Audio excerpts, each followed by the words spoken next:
UP में विधानसभा चुनाव के नजदीक आते ही आप पार्टी के नेता संजय सिंह ने यूपी की राजनीति में हलचल तेज कर दी है। औरैया में पहुंचे आप सांसद संजय सिंह का पार्टी के पदाधिकारी व कार्यकर्ताओं ने स्वागत किया। औरैया पहुंचने से पहले संजय सिंह ने लखनऊ के हजरतगंज कोतवाली में तहरीर देकर सत्ता के गलियारों में चर्चाओं की हवा तेज कर दी। उन्होंने कहा, प्रदेश सरकार के मंत्री सुरेश खन्ना व स्वास्थ्य विभाग के अधिकारियों के खिलाफ लखनऊ के हजरतगंज कोतवाली में तहरीर दी है। उन्होंने ये भी बताया कि अगर ये मुकदमा नहीं लिखा गया तो वो कोर्ट के द्वारा मुकदमा दर्ज कराएंगे। आप पार्टी आगामी विधानसभा चुनाव में दिल्ली मॉडल पर चुनाव लड़ेगी, जिसमें स्वास्थ्य, शिक्षा, रोजगार पर विशेष फोकस होगा। भारतीय जनता पार्टी को घेरते हुए उन्होंने कहा कि भाजपा की विचारधारा शमशान घाट बनाने की है। ऐसी विचारधारा वाले लोग उत्तर प्रदेश को आगे नहीं बढ़ने देंगे। मनहूसियत फैलाने वाली विचारधारा को आगामी विधानसभा चुनाव में यूपी की जनता शमशान में तिलांजलि देकर आगे बढ़ने का काम करेगी।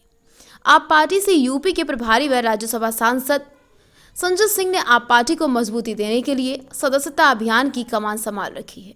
उन्होंने बताया कि यूपी जोड़ो अभियान और यूपी में केजरीवाल अभियान के तहत 1 महीने में 1 करोड़ सदस्य बनाने का लक्ष्य रखा गया। यह अभियान विधानसभा और ब्लॉक स्तर पर चलाया जा रहा है।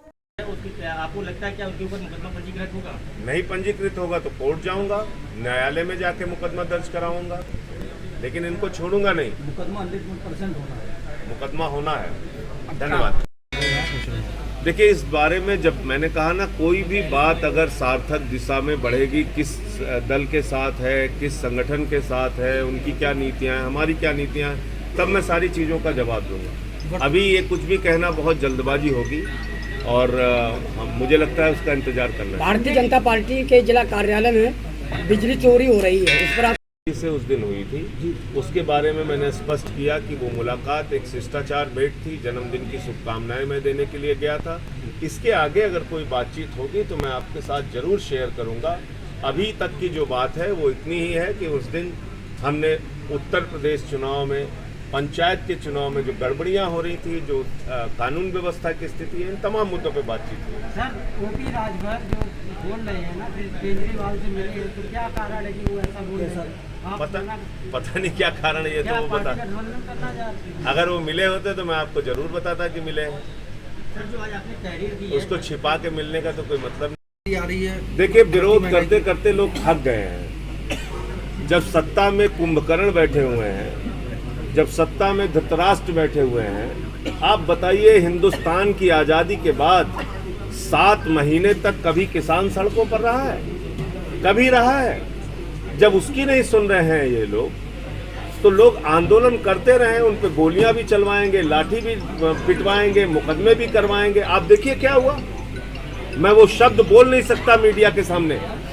नौजवानों को मां की गाली दे रहा है दरोगा, खुलेआम वीडियो में आप लोगों ने चलाया चैनल पे, मां की गाली दे रहा है। क्या अपराध है उनका? सिर्फ ये अपराध है कि वो नौकरी मांगने के लिए आए हुए हैं। उनको मां की गाली दे रहे हो, उनको लाठियों से पीट रहे हो, उनको कह रहे हो तो इतने मुकदमे डालूंगा कि जिंदगी बर्बाद हो जाएगी। अरे कैसी बातें कर रहे हैं पुलिस के लोग। ये आदित्यनाथ की वही पुलिस है जो इटावा में, जिनका एसपी सिटी मार भी खाता है और कहता है मैडम मुझे बचा लीजिए, तमाशा मुझे मारा है आपके लोगों ने।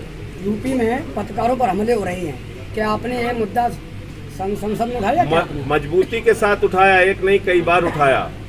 और मैं आपको बता दूं, उन्नाव की घटना पे गिरफ्तारी की मांग की मैंने सीडीओ जो जिसने मारपीट की थी पत्रकार के साथ। लेकिन मुझे अफसोस है कि दबाव बना के उस पत्रकार को अपने साथ मिठाई उठाई खिला के मैनेज कर लिया गया। ये मुझे लगता है कि ये तरीका न्याय का नहीं होना चाहिए। अगर किसी अधिकारी ने, एक जिम्मेदार अधिकारी ने पत्रकार के साथ मारपीट की है तो मिठाई खिला के अगर केस का समापन हो रहा है तो फिर तो इस देश में किसी पे कोई मुकदमा ही नहीं लिखा जाएगा। कोई भी अपराधी किसी को पहले 2 तमाचा मारेगा, फिर दबाव बना के उसको अपने साथ मिला लेगा। ये कौन सा न्याय है आदित्यनाथ जी का? उस सीडीओ के ऊपर एफआईआर होनी चाहिए और ये एक संज्ञेय अपराध है और उसके हिसाब से उसको जेल में डालना चाहिए। क्या सर, इससे पहले जो भी अफवाहें थी कि आप सपा से गठबंधन कर रहे हैं, जिसने 7:10 पे प्रभु श्री राम के नाम पे 2 करोड़ में एक जमीन खरीदी गई और 18.5 करोड़ में 5 मिनट के बाद उसको बेच दिया गया, ट्रस्ट को बेचा गया। आप मुझे बताइए 5,50,000 रुपए प्रति सेकंड, 3 करोड़ 30 लाख रुपए प्रति मिनट जमीन महंगी होते हुए दुनिया के किसी हिस्से में आपने सुना है? ये काम हुआ है रामलला के नाम पे। तो जो राम के नहीं हुए वो आम के क्या होंगे, ये हमें समझना होगा। जो लोग प्रभु श्री राम का नाम लेके आए थे कि रामलला हम आएंगे, मंदिर वहीं बनाएंगे, अब वो नारा उनका बदल गया है कि रामलला हम आएंगे, चंदा चोरी कराएंगे। चंदा चोरों से सावधान का पोस्टर लग गया कानपुर में। तो मुझे लगता है इससे ज़्यादा भाजपा का चेहरा तो और कभी बेनकाब नहीं होगा जो राम मंदिर के मामले में हुआ। जनसंख्या नियंत्रण कानून आया सर, इस बारे में आपका क्या कहना है? जनसंख्या नियंत्रण कानून का पूरा ड्राफ्ट आने दीजिए तो मैं उस पर अपनी प्रतिक्रिया जरूर दूंगा, लेकिन एक सांसद होने के नाते जो मेरी जिम्मेदारी है वो मैं जरूर आपके साथ शेयर करना चाहता हूँ। जो ड्राफ्ट अभी तक सामने निकल कर आया उसमें कहा यह जा रहा है कि जिसके 2 से ज़्यादा बच्चे होंगे वो ग्राम प्रधान का चुनाव नहीं लड़ पाएगा, बीडीसी का चुनाव नहीं लड़ पाएगा, सभासद का चुनाव नहीं लड़ पाएगा, पार्षद का चुनाव नहीं लड़ पाएगा, ब्लॉक प्रमुख का चुनाव नहीं लड़ पाएगा, जिला पंचायत अध्यक्ष का चुनाव नहीं लड़ पाएगा, चेयरमैन का चुनाव नहीं लड़ पाएगा, मेयर का चुनाव नहीं लड़ पाएगा, लेकिन एमएलए का चुनाव लड़ पाएगा, सांसद का चुनाव लड़ पाएगा, मंत्री बन पाएगा, मुख्यमंत्री बन पाएगा, प्रधानमंत्री बन पाएगा। मुझे इस पे घोर आपत्ति है। मैं एक सांसद होने के नाते मांग करता हूं सरकार जनसंख्या नियंत्रण पर जो भी कानून बनाए उसमें प्रतिबंधित करे। 2 से ज्यादा विधायक और सांसद अगर जिनके बच्चे हैं उनको चुनाव लड़ने से प्रतिबंधित किया जाए, उनको मंत्री, मुख्यमंत्री और प्रधानमंत्री बनने से प्रतिबंधित किया जाए, क्योंकि आदर्श ऊपर से स्थापित होता है। आप कह रहे हो प्रधान नहीं बन सकता 2 से ज्यादा बच्चा पैदा करने वाला, लेकिन प्रधानमंत्री बन सकता है। ये कौन सी बात है भाई? आप रोक लगाइए, सब पे रोक लगाइए। ब्यूरो रिपोर्ट, लेटेस्ट खबर।